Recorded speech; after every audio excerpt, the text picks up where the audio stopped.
बिहार विधानसभा चुनाव के पहले चरण में 18 जिलों की 121 विधानसभा क्षेत्रों में गुरुवार को कड़ी सुरक्षा व्यवस्था के बीच मतदान संपन्न हो गया। इस दौरान लगभग 3.75 करोड़ मतदाताओं में से करीब 65% यानी 64.66% ने अपने मताधिकार का प्रयोग कर बिहार में हुए अब तक के सभी चुनाव के रिकॉर्ड तोड़ दिए हैं। बिहार के मुख्य निर्वाचन पदाधिकारी विनोद सिंह गुंज्याल ने मतदान समाप्ति के बाद मत प्रतिशत की जानकारी देते हुए कहा कि पहले चरण में 45,341 बूथों में से 41,943 बूथों से प्राप्त सूचना के अनुसार 64% मतदान हुआ है। आयोग के मुताबिक अभी 41,943 बूथ से ही रिपोर्ट आई है।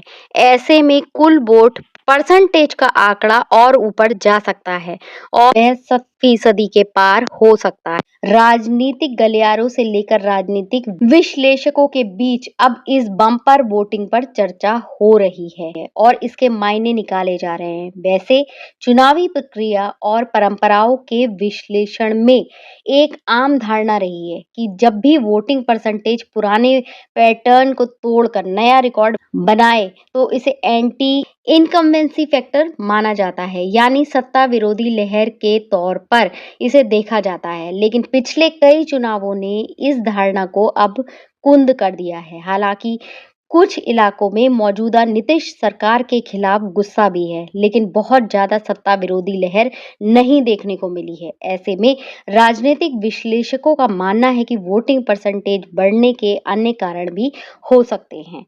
दूसरी तरफ वरिष्ठ पत्रकार राज किशोर ने न्यूज 24 पर एक चर्चा के दौरान कहा कि इस चुनाव में युवाओं ने बहुत बढ़ चढ़कर हिस्सेदारी ली है। उन्होंने कहा एनडीए द्वारा दिखाए गए इस डर का कोई असर युवाओं पर नहीं पड़ा कि तेजस्वी की सरकार आने से जंगल राज की वापसी हो जाएगी।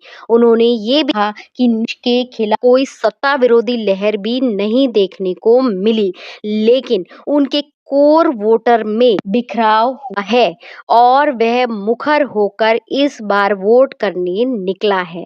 उन्होंने बताया कि मोकमा प्रकरण के बाद अनुक जाति के वोटर आक्रामक होकर मतदान में निकले।